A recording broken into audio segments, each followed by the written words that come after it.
Se acompanham este canal desde o início, já conhecem a minha opinião sobre aquilo que Portugal é. Ou seja, Portugal é uma ditadura. De facto, não é apenas a minha opinião. Portugal é uma ditadura porque muito do que representa uma ditadura está presente em Portugal de uma forma ou de outra. E, portanto, no vídeo de hoje vamos analisar a verdadeira situação de Portugal, tendo em conta aquilo que faz de um país verdadeiramente democrático. Para um país ser uma verdadeira democracia, tem de seguir um conjunto de requisitos. E são eles: país soberano, órgãos de soberania eleitos pelo povo, órgãos de soberania independentes uns dos outros, Estado de Direito, Constituição com leis de base, comunicação social independente e imparcial, pouca ou nenhuma corrupção e, finalmente, pluralidade de opiniões e pontos de vista. Vamos então analisar cada um destes requisitos em algum detalhe no contexto de Portugal. País soberano. Portugal faz parte da União Europeia, portanto não tem controlo sobre nada no que diz respeito a políticas económicas e financeiras. Logo, Portugal não é um país soberano. É tudo decidido na Comissão Europeia, na qual ninguém em Portugal vota. Para além do mais, a Comissão Europeia cada vez mais tenta controlar o pouco que ainda resta da soberania dos Estados-membros, caminhando para uma ditadura total, onde a existência de eleições nestes Estados-membros deixa de ter qualquer significado. Órgãos de soberania eleitos pelo povo. Portugal cumpre este requisito, mas não na sua totalidade, porque na verdade apenas o Presidente da República e os autarcas são eleitos diretamente pelo povo. Nas restantes eleições e órgãos de soberania, partidos são eleitos e são os partidos que decidem quem vai ocupar as posições de um qualquer órgão de soberania. E mesmo no caso da presidência e autarquias, na verdade a maioria do povo vota nos candidatos que são apoiados por partidos, ou seja, até estas eleições estão poluídas pelo sistema partidário, algo que não representa a verdadeira democracia. Órgãos de soberania independentes uns dos outros. Em Portugal, os órgãos de soberania não são independentes uns dos outros. Em vários vídeos já falei sobre a corrupção do sistema de justiça, que está completamente sob o controle do sistema político. Qualquer crime cometido por alguém que faça parte do governo ou do Partido Socialista é ignorado e o processo arquivado, como já referi em outros tantos vídeos. Estado de Direito. O que define um Estado de Direito são as leis definidas, que devem ser cumpridas por todos e devem ser aplicadas da mesma forma a todos. Quem é político, amigo de político, familiar de político ou faz parte do governo não sofre qualquer consequência pela violação das leis que comete, especialmente quando faz parte dos partidos poderosos, como é o caso do Partido Socialista. Em vários vídeos já identifiquei vários casos deste tipo e por isso Portugal não é um Estado de Direito, porque há pessoas acima da lei. Constituição com as leis de base. Em Portugal há de facto uma Constituição onde estão consagrados os direitos e deveres de quem faz parte do Estado português, mas não existe nenhum mecanismo que faça cumprir a Constituição. Os direitos constitucionais dos portugueses são violados diariamente, assim que dá jeito ao partido que está no governo e em particular aos socialistas. E passo a dar alguns exemplos disto. No artigo 43, que diz respeito à liberdade de aprender e ensinar na Constituição da República Portuguesa, o Estado não pode programar a educação e a cultura segundo quaisquer diretrizes filosóficas, estéticas, políticas, ideológicas ou religiosas. Mas apesar disto, a ideologia de género, entre outras ideologias de esquerda, estão a ser forçadas às crianças portuguesas nas escolas públicas. Artigo 55, que diz respeito à liberdade sindical. As associações sindicais são independentes do patronato, do Estado, das confissões religiosas, dos partidos e outras associações políticas, devendo a lei estabelecer as garantias adequadas dessa independência, fundamento da unidade das classes trabalhadoras. Apesar deste artigo na Constituição Portuguesa, partidos como o PCP e sindicatos como a CGTP atuam de forma planeada e em claro conluio. Não existe qualquer independência entre este partido e este sindicato. Para além do mais, isto aplica-se a outros partidos e sindicatos em Portugal. Portanto, não existe independência entre partidos e sindicatos, tal como manda a Constituição. Artigo 44, que diz respeito ao direito de deslocação e de imigração. A todos os cidadãos é garantido o direito de se deslocarem e fixarem livremente em qualquer parte do território nacional. Porém, apesar deste artigo na Constituição Portuguesa, durante a pandemia, os portugueses foram impedidos de se deslocarem mesmo fora de um estado de emergência. E não nos podemos esquecer também do comentário do primeiro-ministro da altura, António Costa, sobre o que pensa da Constituição. Basicamente, António Costa disse que vai fazer o que quiser, independentemente do que está escrito na Constituição.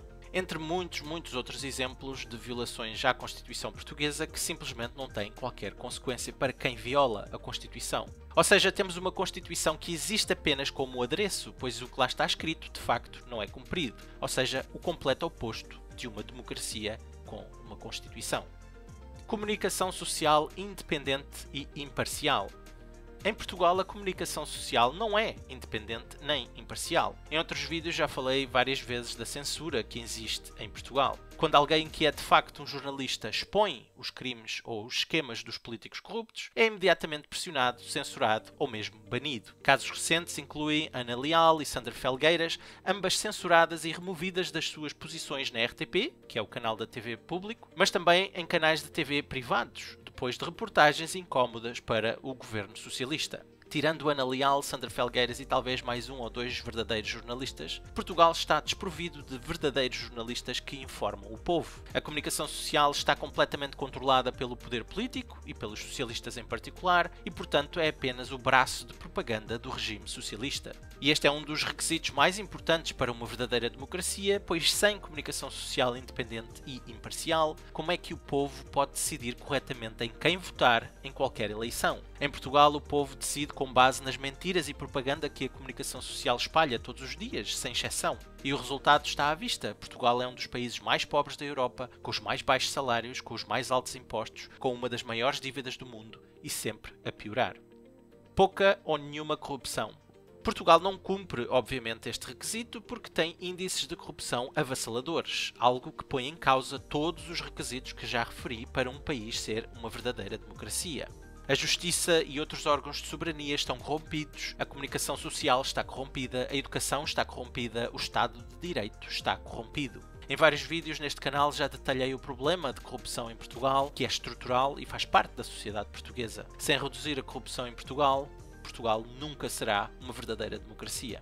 E finalmente chegamos ao último requisito de uma democracia: a pluralidade de opiniões e pontos de vista. Em Portugal, qualquer opinião ou ponto de vista que esteja em oposição às políticas de esquerda é imediatamente atacado e rotulado de algo que não é. Um bom exemplo disto é a política de esquerda de fronteiras abertas. Quem ouse opor-se a tal política é rotulado de extrema-direita ou fascista. Isto é obviamente ridículo, pois se há algum extremismo, vem precisamente desta política de esquerda de ter fronteiras abertas. Ter fronteiras abertas sem qualquer controlo sobre quem entra em Portugal é o prelúdio para um desastre. Tal como aconteceu em outros países europeus e particularmente na Suécia, políticas de fronteiras abertas arrasam com sociedades por completo, seja em questões demográficas, seja em questões sociais e de segurança. A Suécia está a pagar o preço pelas políticas liberais e de esquerda durante anos e dificilmente conseguirá sair do buraco em que se enfiou. O que está a acontecer na Suécia é o que acontecerá a Portugal se a política de esquerda de fronteiras abertas continuar. Apesar dos factos, apesar da realidade ser contra estas políticas de esquerda, a esquerda em Portugal não admite a pluralidade de pontos de vista que uma democracia verdadeira tem de ter. E por isso nos últimos anos temos visto a esquerda e a extrema-esquerda a aprovar leis de censura e controlo em Portugal. Em 2021, por exemplo, os socialistas e a extrema-esquerda aprovaram a lei de censura no meio digital. Com esta lei aprovada, é o governo que decide quem fala a verdade e quem espalha desinformação. E quem, segundo o governo, está a desinformar será censurado, entre outras consequências. Mas os socialistas não ficaram contentes com apenas isto, queriam muito mais. Em 2023, o governo socialista quis aprovar uma nova lei de controlo e censura. Uma lei que tinha o intuito de criminalizar a discriminação por convicções políticas ou ideológicas. E quem for acusado e culpado deste crime poderá passar até 8 anos na prisão. Se esta lei fosse aprovada, e por agora ainda não foi, quem ousasse ter pontos de vista contra políticas de esquerda, como por exemplo a política das fronteiras abertas, seria catalogado de xenófobo, racista, fascista, etc. e enviado para a prisão. Ou seja, tal como numa ditadura, a pluralidade de opiniões e pontos de vista passaria a ser ilegal.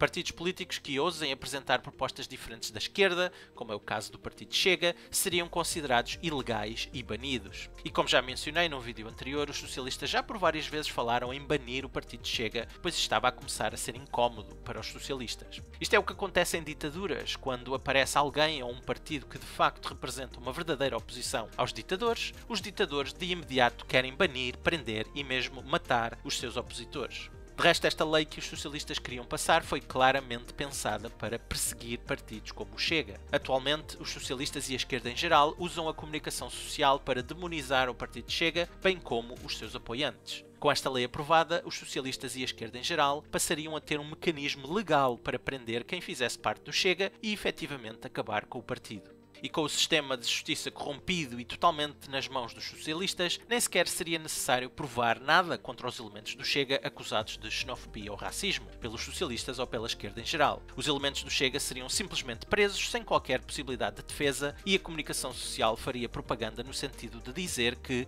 se fez justiça, tal e qual como em qualquer ditadura. Posto tudo isto, Portugal apenas finge ser uma democracia, mas cumpre praticamente nenhum dos requisitos de uma verdadeira democracia.